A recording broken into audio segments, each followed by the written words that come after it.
Gentlemen, a very good evening to you both. Randall will come up on the screen to join us in a moment. And Randall, because you are the party that's facing all this upheaval in the capital, let me start with you. What is the game plan tomorrow? Hi, good evening. My question to you was, what is the game plan at this council sitting tomorrow? Okay, what's the game plan? As you know, Tshwane has not been placed under administration yet. The Premier announced that Tshwane was placed under administration last week with immediate effect. He reversed his decision now, and he admits it can only happen after the 14-day countdown, after the National Council of Provinces have received their notice. So council continues as normal. Tomorrow, in the meeting, we want to table reports, but we also want to have the new mayor elected. So the items on the agenda will be the election of the new mayor, also the adjustments budget, if we have received notice by National Treasury yet, the extension of the contract of the city manager, and also the tabling of the annual report. All right, Tshwane from the ANC. Randall says it's basically all systems go tomorrow because there's this 14-day window before council is ultimately dissolved as per the pronouncement by the Premier last week. Will you as the ANC take part in that sitting tomorrow? Thank you, and thank you to the viewers at home, and good evening to my colleague, Mr. Randall Williams there on Skype. The African National Congress has already accepted the decision by the provincial executive to actually dissolve the municipality using section 1391C, but furthermore also to propose that there must be an administrator with a team to come there. We have seen that the MEC has already met all the staff, the senior executives in Tshwane over the weekend, to brief them about what is going to come and what is going to follow. We know that because of the problems, a cocktail of problems that happened in Tshwane and so on, that we know that the National Council of Provinces and the Minister will look seriously into this, and the possibility is very high, depending actually based on the circumstantial evidence that is there that the metro has collapsed and never worked. So it will be a complete waste of time to go to council tomorrow, to go and elect a mayor who will last for a few days or hours. Because what if tomorrow the minister concurs and then therefore we have to put an administrator with immediate effect? So what I'm saying is that we don't want to waste council money.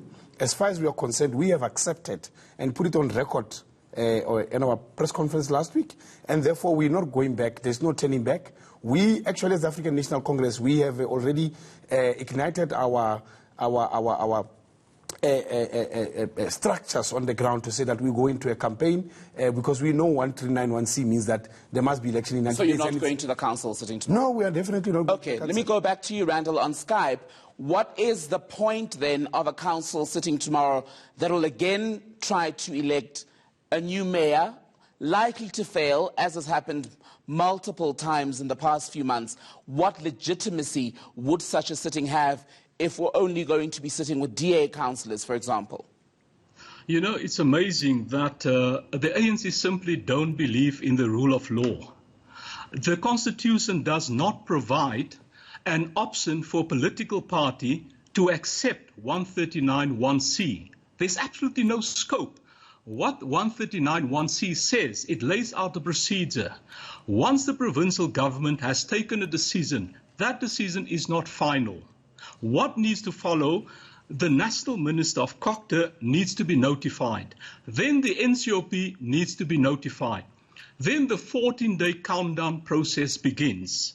Only if both the National Minister and the National Council of Provinces agree with the Provincial Council's decision, may the decision be implemented after the 14 days. Now, you know, when the National Minister of Gauteng receives the notice, they have to again apply the law. She cannot take a decision based on the notice. There's the legal principle of audi alterum partem, give the other side a hearing. So we will have an opportunity to put our case to the National Minister. And then again, the National Council of Provinces also has a right to overturn the decision of the provincial government. I don't know if Councillor Mahepa has a crystal ball that he can forecast what's going to happen. So he doesn't have the right to accept or not. That does not exist in the Constitution. And as far as attending the council meeting tomorrow, the Municipal Systems Act is clear. The Annexure 1, which is the Code of Conduct of Councillors, and you don't have to listen to me, I will simply read it. A councillor must attend each meeting of the Municipal Council, must attend, unless they've got permission from the Chief Whip for leave of absence. So there's no option either. Let me come in there, Randall, and take that reading that you've just given us, put it to you, Kgosi Mahepa. Randall Williams there reads from the rule book that a councillor must attend a council sitting. You are telling me that you're not going to attend tomorrow's sitting because of this process that's due to unfold with the Minister and the National Council of Provinces. But that's not happened yet, so why not be there and take part in the Section 154 and 155 of the Constitution of the Republic of South Africa, which is the supreme law of the country, says that provincial government has oversight. That's why we have an MEC of local government in the province. The MEC, together with the Premier, they've pronounced. We can't go against them. We respect the supremacy of the Constitution of our country that allows the MEC and the Premier, when there's a situation like we have in Tshwane, to intervene. So but therefore, you agree that the pronouncement by the Premier and the MEC at this point, with the issue now due to go before the NCOP and the consultation with the Minister, is not final? no, but the process is within the Constitution of this country. But their pronouncement is not final, do you agree? No, yes, it's not, but I'm saying it's within the prescripts of the law, the same law he's talking about. So if he received on the Code of Conduct, the Constitution of this country is the supreme law, whereas the Code of Conduct, there's rules, all of them are subservient to the Constitution of our country. What I am saying is that the process has been announced by a Premier of a province. We have a right to accept or deny or reject. As the ANC, we do what we want because we have the choice to make. If there's a pronouncement that there is no council any longer, and therefore the process is going to unfold to put an administrator, and the MEC has acted, he has been in the city, it's not that this thing is still in a pie in the sky. It has happened. All the senior staff of the municipality met with the MEC, they outlined the plan, the competency and requisite skills that are required to ameliorate the situation in the city of Tshwane. This situation, by the way, is a cocktail of problems brought to us by the DA that failed. Since 2006, they say, when they governed, they're clean. Today, we are in a catastrophe caused and promoted by the same Randall, who was MMC in Solim Simanga, who was fired by Solim Simanga and not put by Mukhalapa. He was part of this whole process. Actually, he was the leader of government business when Glad Africa happened and all other things. If he say he was not leader of government, he must answer now. Hold I on can then tell you for me. he was. Because, Randall, I want to come to you and put this question. The ANC and DA at this point can go back and forth all night about who's done more damage to the running of the metro. What I want to ask you is about what would be an election, essentially, that would take place within a 3-month period from now, post all the other processes. Why not leave it to the people of Tshwane to decide who between yourselves as the DA and the ANC they want to run their city? Well, the people of Tshwane have decided in 2016. The people of Tshwane will again have the opportunity to decide in 2021. Councillor Mahepa is directly contradicting both the Premier and the MEC for Cocter, who both today and yesterday confirmed that tomorrow's council meeting is lawful. He's contradicting his own provincial leadership. And it's totally ridiculous. All right, I was talking about the will of the people. Can I come in before the will of the people? No. The council meeting was called by Zweli, not by that's fine. You can answer that, but I also want to add another question onto it and ask you this. The reality as we sit here tonight is that in 2016, the people of Tshwane had had enough of the ANC. That's why you didn't win control of the city. What makes you think that the majority of people then in Tshwane now, tonight, would be comfortable with a return of the ANC in power in Tshwane? And then you can also respond to what Randall was saying. Let me answer that first. Last year we had elections. Metro results were announced as provincial results, were announced separately as well. Out of almost 900,000 voters in Tshwane, 546,000 of them voted for the ANC. The ANC got the highest margin last year. Let's just take the litmus test of the recent results. The African National Congress is sitting at a national ballot at 49.5%. The DA, in 2016, it got 43%. It didn't win the city of Tshwane. The DA, it's a lie. It's actually a blue lie to say the DA won elections. They never. Tshwane was a hung municipality. That's why we have problems now. They're crying about quorum because they don't have 50+1 themselves. But you also didn't win. Yes, we did also didn't win. The favorite either. Yes, but now I'm saying to you, you are as good. It's like in football. You are as good as your last game. You know, our last game was in 2019 where we tested our strength. We beat the DA by far. They went from 43 to 25%. Actually, the DA constituency has been taken by parties like Freedom Front and so on, and other parties that are emerging. So this is a fact. This is science. There is nothing contradictory about that. Let me just come to the question that I'm contradicting provincial leadership. The African National Congress in Tshwane has a choice to make. We are in the metro. I'm the elected chairperson of a regional executive committee in Tshwane. We take our own decisions. And the decision that we have taken is that we don't want to waste any money anymore of council. This thing has been dissolved. The process is taken to National Assembly and the Minister, National Council of Provinces. So who are we now to start and do things when we have failed to do those things in the past 6 months under the turbulences that the DA has brought upon our people? Our people in Tshwane want services. They don't want this legal jargon that is being brought here. The DA was supposed to provide services. It failed to provide services. Now it's talking about the Constitution and so on. People on the ground, they want service delivery. They don't want all the legal jargon that is using now. As much as we like, we can throw back the legal arguments and so on. But we are not here for that. We are here. We want services to continue. If the DA goes to court and wastes time, the people will see that the DA is actually the one stifling service delivery because that's what they want. The DA must go back to the people as much as we do. We have a campaign going now that the People's First campaign as the ANC at the moment to deliver services, to go back to the ground and ask for a new mandate. We are humbling ourselves and saying to people, give us a chance. We know our mistakes. We want to proceed. Randall Williams, 2016, when you were able to cobble together that agreement that allowed you to govern Tshwane, was 4 years ago. The reality is a lot of water has passed under the bridge, and we know there has been dissatisfaction with the DA administration's performance in Tshwane. Can you sit here tonight and say you have not, among the residents at least, worked yourselves out of office as the DA? Well, we definitely have not. If you look at the fact, when we took over Tshwane, Tshwane was on the verge of bankruptcy with a debt of over 2 billion rands. It had a negative outlook given to it by Moody's. That is when we took it over. The next year, Moody's upgraded us to a stable outlook. In the last financial year, Moody's upgraded us by 2 notches.